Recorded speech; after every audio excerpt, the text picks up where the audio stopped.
to watch some spooky videos. 3 horrific Tinder dates that ended in tragedy. On August 7th, 2014, Warina Wright and Gable Let me Toski know if it's matched too on loud. Tinder. Gable wasn't her usual type, like it is. looking like a man who spends way too much time on his appearance. Oh yeah. Oh yeah, he's not a girl's type. If you know what I mean. But he reminded her of Sam Winchester, a character in Supernatural. Get one of her out! favorite TV Get shows. out! No! Gable opened with a raunchy and aggressively forward message, saying, "You look delicious. I want to do dirty things to you." To which Warina responds, So "Does that cheesy. usually work?" Gable then sends, "Can you be a freak in the sheets?" To which she says, "Probably not, depends." Gable says, "What does it depend on?" And Warina responds, "What I've had to drink, LOL. Gable keeps the conversation sexual by replying, no. "Let's get drunk together. I'm a porn star after a few drinks." Warina gives Gable her number after the two exchange a did you few more. see Gable's profile picture? It looks so photoshopped.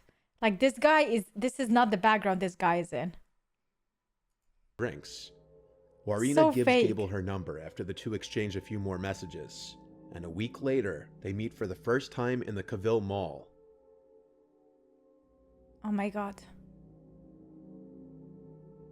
They spent the night together heavily drinking, and CCTV footage from multiple establishments showed them meeting, walking into a nearby beer garden, then purchasing a 6-pack of beer at a nearby bottle shop. And after their night out together, they ended up returning to the Avalon Apartments, where Gable lived alone on the 14th floor. Why would she 6 go images back taken by Gable that night show the couple apparently laughing and smiling in the apartment and on the balcony from which Warina would It's literally your... What is he about to say, by the way? But it's literally your first night with this guy. You are taking selfies with him half naked.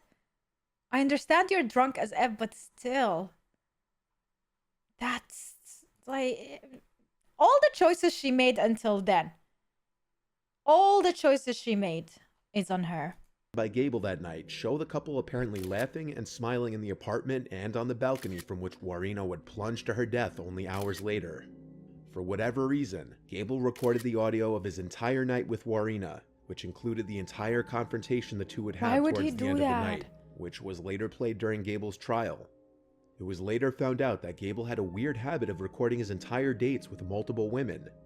At some point after the two had sex, Warina can be heard becoming increasingly erratic and aggressive towards him. However, as the night progresses, Gable can be heard in the recording refusing to let her leave, and Warina's terrified screams to let her go home are silenced when he locks her outside on the balcony. During this recording, Gable can allegedly be heard choking out Warina. Why? Why would you record that and show it as an evidence? How dumb can you be? Why did you not delete this? Why? What? People, it's like they don't have brains. Before locking her outside. Call them with what? I thought you lost your phone. Exactly.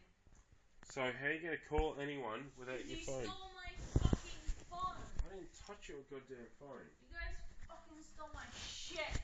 Shit, I should So never... that's why I'm fucking calling them. Should have never given you so much to drink. I thought we were going to have fun. Well, where's my shit? Where's your Where's phone? my shit? What's your phone number? I'll Going have it. 100 fucking psycho bitch. Fucking... I don't deserve this shit, alright? I'm a nice fucking guy.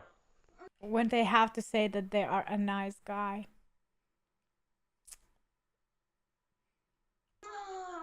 Yeah. Nice fucking guy with a little money. Must be on the balcony.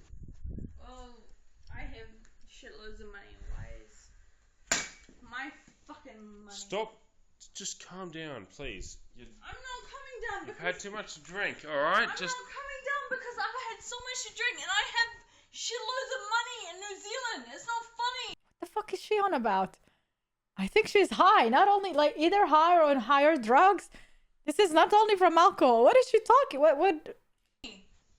Shit. Just You know? calm down, please. Do you know how I... Yeah, because no one else has money. And Do you even remember what you were doing to me like half an hour ago? It was freaking me out. You were beating me up for no reason. Exactly. Why? Because you said you freak. You thought it was funny or something. It's not. Dude, there's something wrong with her. Now I understand why he showed this, you know? Because the way she's behaving, there is something. Told you. In the audio, Maybe he drugged her. And this is the way she responded to it. That's how she he behaved. can be heard saying to Warina that she was lucky he didn't throw her off the balcony, along with numerous other threats. Nice girl. He's You're fucking. fucking It's insane. not about how you need. You're It's fucking... not about how. Yeah, it is. You're fucking insane. It's not about how you need. Why is she so emotionally attached to a guy she's just... Nah, I can't. It's about how you. Give a shit now. See, I thought you were kidding, and I've taken enough. This is fucking bullshit. You're lucky I haven't chucked you off my fucking balcony, you goddamn psycho little bitch. Who the fuck do you think I am? Yeah, do your Muay Thai now. What? This is all presumably while he is on top of her, restraining her. You can hear a heavy breathing. What? Got something to say? Say it. Yeah. Say Oh my it. god, she can't speak. Who the fuck do you think you are? No! Hmm? No! No! You're No! trying to kill me, huh? No! Why'd you try to hit me with that? No! Huh? No! No!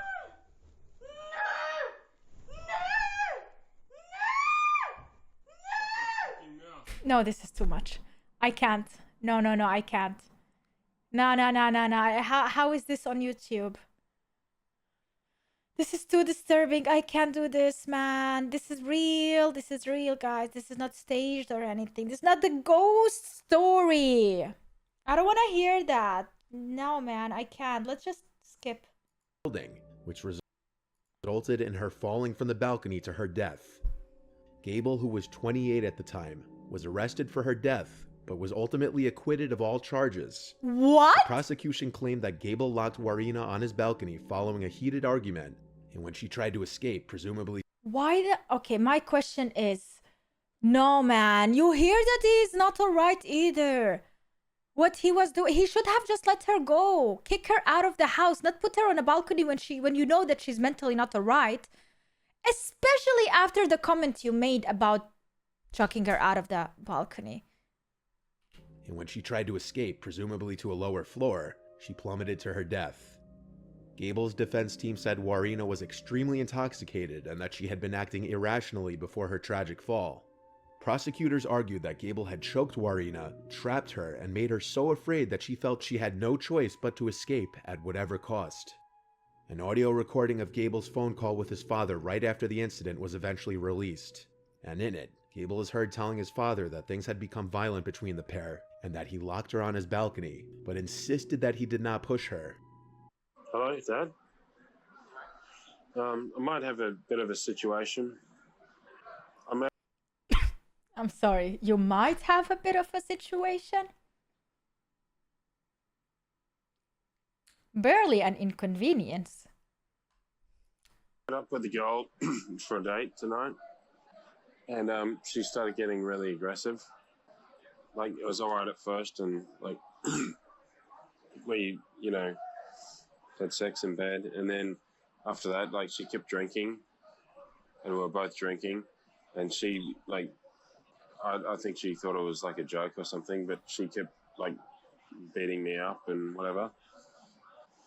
Like, I've been walking around and there like a million cops around my building. I don't know what to do. I didn't push her or anything. I'm like just walking around the area, and there's like a million cops around the area. It's really up. I don't know what to do. Like, I'm walking around the area and I just see a million cops around Avalon.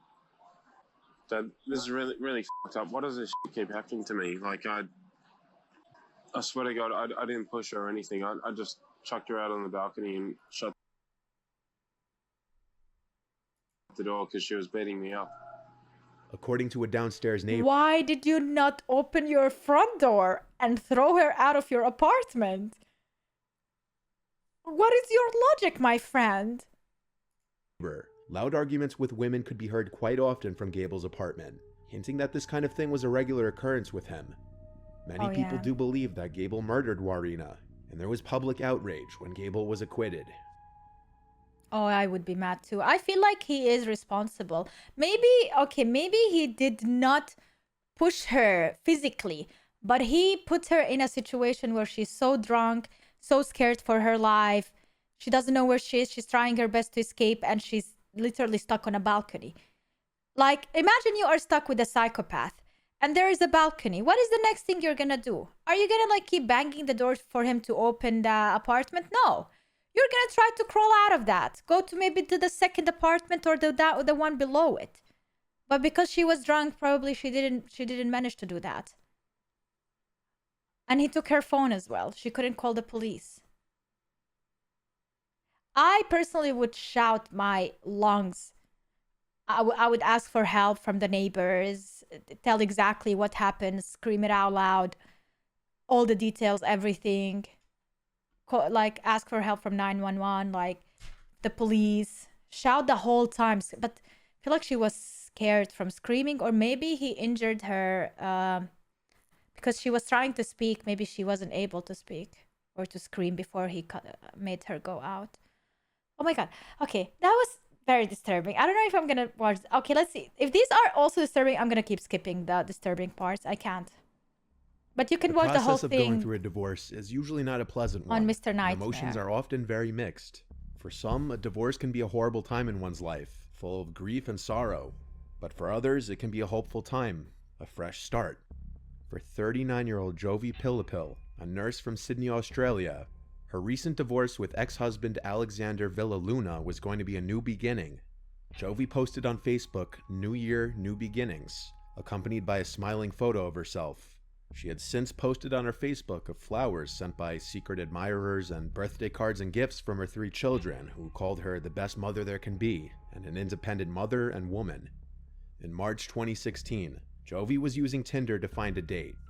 Jovi is the mother of 4. She grew up in the Philippines and then moved to Auckland, New Zealand to train to be a nurse, and then she and her family would eventually move to Sydney, Australia. While on Tinder, she matched 53-year-old businessman Keith Collins. Keep in mind, all these situations are Tinder dates, so... Are you on Tinder? I was never on Tinder. Keith had 3 children and 4 stepchildren. The two enjoyed chatting and decided to meet for a date. On March 30th, 2016, they went to dinner at a Korean barbecue restaurant. Just as they were finishing up, a man came up and put his arm around Keith. It was Jovi's ex-husband, Alexander. He asked Keith what he was doing with his wife. Keith said they were just having dinner. Then suddenly Alexander grabbed Keith by the neck with his left arm, and he used his right hand to stab him in the abdomen with a hunting knife. Jovi started screaming at him to stop, saying they were just having dinner. After stabbing Keith several times, Alexander turned his attention to his 35-year-old estranged wife. He stabbed her once in the chest and once again in the arm when she tried to defend herself. Keith had fallen to the floor and he was trying to get up. Alexander got on top of him, and then the people in the restaurant? he punched the knife into his chest. He did this 5 more times. After stabbing Keith 11 times and his ex-wife twice, Look, he took pictures in the Hobbit. Alexander calmly walked out of the restaurant. Jovi began to run from the restaurant, and at first Alexander went after her, but he seemed to give up or change his mind and head back to the restaurant, where he sat by Keith's now dead body and waited for the police to arrive. He surrendered without putting up a fight to the arresting officer, and he admitted that he attacked Keith because he was having dinner with his ex-wife. What a crazy guy. What an idiot. Like, it's so dumb. So dumb. She divorced you. She moved on. What are you gonna do? Kill every guy she dates? Like, what the hell is this logic? Okay. You're more than welcome to thank you. Cheers, take it. Well, I guess he's in prison now. No wonder she divorced him, yeah. And the Jovi sad was part, taken they to the have 4 kids hospital, together. and while she sustained injuries, she She survived, survived. the attack. Thank God. So the kids Alexander have. and Jovi had met 9 years earlier when they were both training to be a nurse in Oh Auckland. my God. They were both from the Philippines. Jovi claimed that Alexander was abusive from the start of their relationship. He wouldn't let her have friends and wouldn't let her leave the house often. Oh man. Jovi already had 3 children. Like red flags, maybe? Like, why would you have children with this guy? From a previous relationship in What is wrong with 2011. people? Why do they She stick had one with son with such Alexander. people? 2 years before Keith was murdered, Jovi left Alexander and got a restraining order against him. In response to this, he told her that he would kill her if she ever started dating another man. But he also said at a later time he would spare her life because of their son. And how did he know where she was? In September of 2017, Alexander pleaded guilty to murder. When given the chance to apologize, Alexander said it was difficult to say he was sorry because he was still angry about what happened to him. It also turned out that he told the probation and parole service that Jovi blamed Stalking. herself for the problems in their relationship. So according to him, she would have been happy to have been killed by him. Alexander also claimed he Psychopath. attacked Keith in self-defense. However, CCTV footage clearly showed that he was the aggressor. The judge said the most heinous part was when he attacked Keith while he was already on the floor bleeding to death. In October of 2017, Alexander was sentenced to 40 years in prison, and he'd have to serve at least 30 years before he could apply for parole. Yep. He'll be able to apply At for least. parole on March 30th, I think these type of things should be when he's forever. I don't 74 know. years old. No, not 40, you guys. 4 years. Imagine. You're crazy. I think these type of things should be life sentence. Yeah, accident murder or accident kills and stuff like that should like have a punishment, but not that high punishment because it wasn't accidental. But premature or whatever, like premeditated one, these need to be completely. And like this is the thing, you guys. One time when I was a teenager, I dated this guy for like 1 month, 2 months, and he started becoming really possessive and really jealous, and I had to get rid of him by involving my family because he would stalk me. I would go to, back in the day there was no internet, so you would go to these cafe nets, and my brother lives in Jordan, so I would go to the cafe nets to chat with my brother. And I would not go alone. I would always go with my sister or my mother or my father because he would be just outside standing and waiting for me to get out. He would be outside of my house the whole time. And he went to the same school as me. And because he was so jealous that I broke up with him, he was trying to like just any guy that I like, he would just try to become friends with that guy and like trash talk me and stuff. Teenager shit, man. Thank God I got rid of him. Oh, by the way, he got married and got divorced as well. So wonder why. When he's 74 years old. On the morning of October 26th, 2018, Poor girl, though. I feel sorry for her. 21-year-old Grace Mullane drove from her Essex County home to Heathrow Airport in London. Oh, where she yeah. boarded- And that's not the worst part about it. One time I was invited to dinner with his family, and then I had to go to another room because his mother and father were fighting so much. And I kind of heard there was like hitting and stuff. And I was like, is he hitting your mother? He's like, no, no, no. And I now think, probably that is domestic abuse in his family. Probably, you know, like after you grow up and you think about it, probably that is a thing in the family. her flight to Peru. Thank God I She spent the next survived all 10 of days that. traveling from And I island didn't to stick island around. before heading on her way to Auckland, New Zealand. He was where she would manipulative arrive as on fuck. November 30th, 2 days before her 22nd These people are birthday. psychopaths, I tell you. Grace was staying at a They hostel. they literally make everything that it's your fault, you know, and they make you isolated from your friends and family. They try to, at least. Well, he tried but failed. And they make you feel like everything is your fault. Everything, every bad thing is your fault. On the morning of October 26th, 2018, 21-year-old Grace Mullane drove from her Essex County home to Heathrow Airport in London, where she boarded her flight to Peru. She spent the next 10 days traveling from island to island before heading on her way to Auckland, New Zealand, where she would arrive on November 30th, 2 days before her 22nd birthday. Grace was staying at a hostel where she made friends with some of the other tourists and backpackers. Grace was known for being an outgoing social butterfly. She spent the rest of the night on the 30th taking it relatively easy, and decided to start swiping on Tinder looking to meet someone, maybe make some local friends while she visited. She swiped until she connected with somebody named Jesse, and the two began to chat. Oh no. Grace and Jesse made plans to go on a date the following day, And so on December 1st, 2018, Grace's bunkmates watched as Grace got ready and left the hostel to head to her date with Jesse. A few hours went by, and at some point in the evening, Grace sent a message to a friend back home stating that the date was going really well and she felt a connection with Jesse. However, it wasn't long after this message that Grace's phone and social media activity went silent. The next day was her birthday, and many of Grace's family and friends went on to send Grace happy birthday wishes, but she never replied to any of them. And as the days went on, everybody became increasingly concerned. And so on December 5th, 2018, Grace's family reported her missing to Auckland law enforcement. They clarified their concern by pointing out that Grace was actually carrying 2 cell phones while she traveled, just in case there was ever an issue with one of them, so that way she would still be able to stay in touch. Okay. Both of Grace's cell phones had been going directly to voicemail as of December 2nd. Grace's father traveled to New Zealand to do some searching of his own.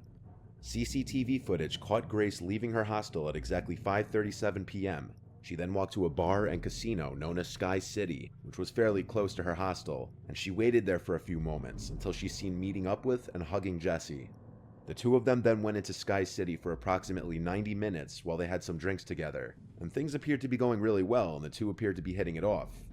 They continued their date onto the next bar, known as Mexican Cafe. They had a few more drinks at the Mexican Cafe, and then they continued on again to another bar known as the Blue Stone Room. While at the Blue Stone Room, things appeared to become more intimate between the two. They can be seen kissing multiple times, before Jesse made a quick trip to the bathroom. Oh, This I was is the constantly exact looking at the people on the right. I didn't even see them on the left. I was like, they're not kissing. What are you talking about? moment that Grace messaged her friend back home that she Same, was yeah. having a really good time with her date. They should point with an arrow. Jesse then returned, and the two eventually left the bar at 9:40 p.m. Okay. The two are seen holding hands and walking towards a building known as the City Life Hotel, where Jesse rented an apartment. The two can be seen entering the elevator of the building and exiting on the floor of Jesse's apartment. This is the last moment that Grace was seen alive. Oh, that's so sad. The next morning on December 2nd, Jesse is then seen entering the elevator alone and exiting his apartment building. He's then seen purchasing a handful of cleaning supplies as well as a new large suitcase. He places the new purchases inside his apartment, and then he leaves the apartment. Are you an idiot? Not sus. Not sus at all. Again.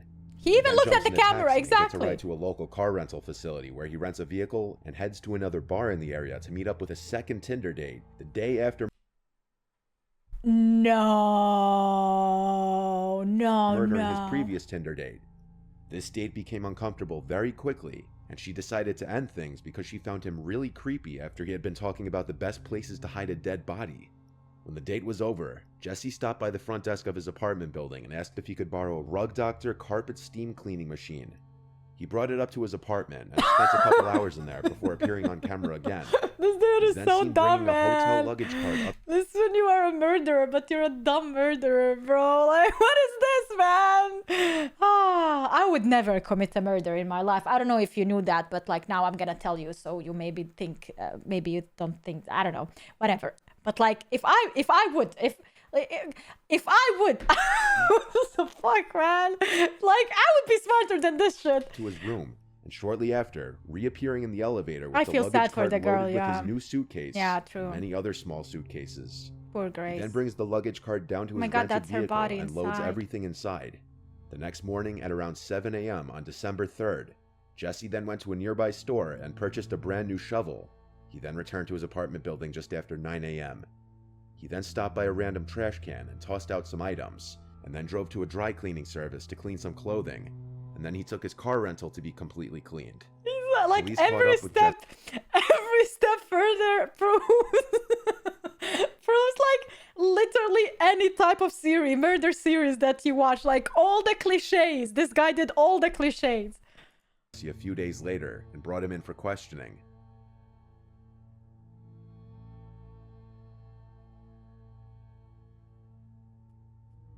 What a dumbass.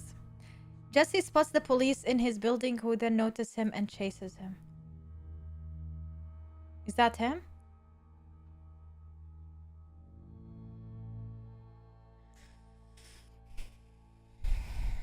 At least they caught him kind of fast. The police believe that Jesse was involved in some way due to the substantial amount of evidence against him. Are you kidding me? Right. So was talking to Grace on Tinder. In some way, he was involved in some way. Why would he randomly buy all these objects? On a random... Everything he did points at him. We'd matched on Friday. I saw that we'd matched the next day on the Saturday. How did the evening pan out? Yeah, pretty good. I didn't initially know that she was real. What do you mean? Well, there's a lot of... So have you heard of catfish? No. So catfishing is where someone uses your profile, or uses your photos. And Why does pretends that to be even you matter? and She you're a was completely real. Move different on. person. Right. And it's happened to a few people I know in Australia. And it's all over the TV. So I thought, you know what, if I meet at Sky City, at least I know that there's lots of people around. So if it is someone that it's not, then I can just walk away. How did the evening sort of come to an end? There was a hug and a kiss on the cheek, and a thanks, no, nice meeting you. And then I said, let me know about tomorrow.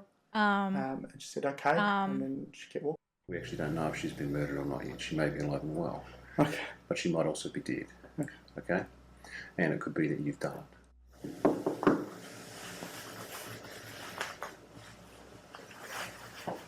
17 hours.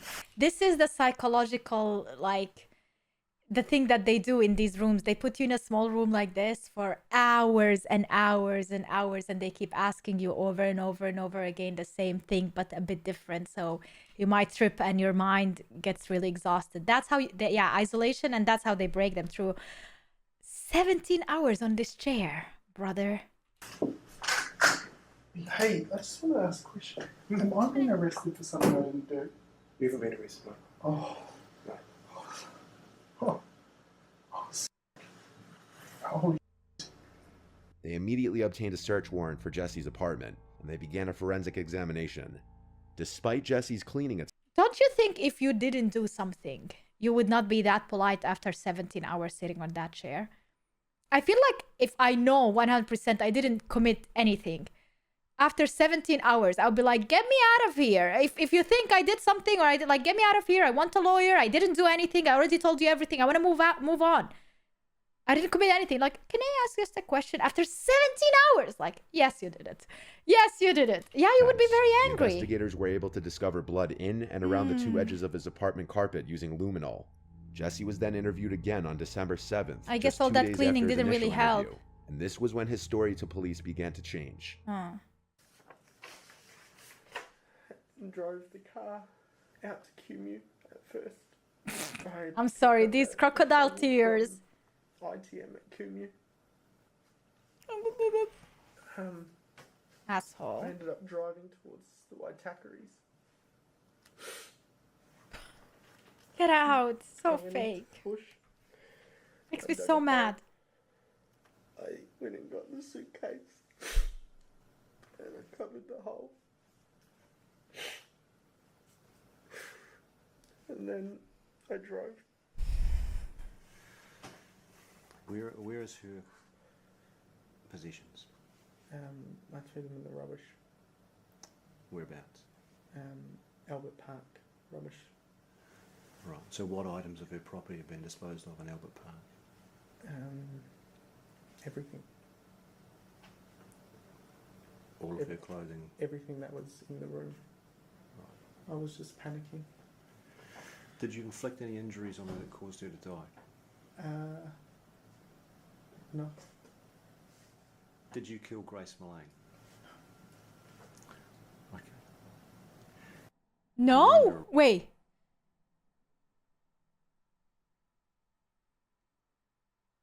Arrest for the murder of Grace Mullane on or about the 2nd of December. Do you understand? Yeah. Jesse was charged and held in police custody. Did he say no? And while behind bars, police found pictures Jesse took of Grace before placing her inside the luggage that he purchased. Google search history and GPS from Jesse's already cell got phone caught, led he's admitting, investigators to and the he says Waitakere still mountain no. ranges, where they discovered the panicked. luggage What with do you Grace's mean? body buried in a hole. Jesse was found guilty and sentenced to life in prison with a minimum non-parole period of 17 years. During this time, Excuse me? Wait, how Then many? 2 more victims came forward and accused Jesse of sexually assaulting them after matching with him on Tinder. In October of 2020, What do you mean Jesse was 18 convicted years? of 8 more charges related to these offenses. He was sentenced to serve an additional 11 years concurrently to the life sentence that he had already received. Life sentence, Jesse you Kempson guys. currently Life resides sentence. at the Auckland prison in New Zealand, where he will remain. Yeah, 17 years with no parole. I mean, nah, bro. After all of these, as well, the 18 other charges, this guy is gonna be forever there. Thank God. I can't believe there are people like that in the world. This was really disturbing to watch, but somehow we managed. Kind of reminds you of what kind of terror and horror there is in the world. And be careful. Please be careful, guys. You never know. Always in public places. Never go in private places with people you don't know very well. People you don't have anyone else connected with them. Don't trust easily. Don't fall for it, no matter how trustworthy they seem and sound. Just meet in public spaces, end it in public spaces, as long as you are at the start of dating someone and meeting someone you don't know anything about or anyone else related to that person.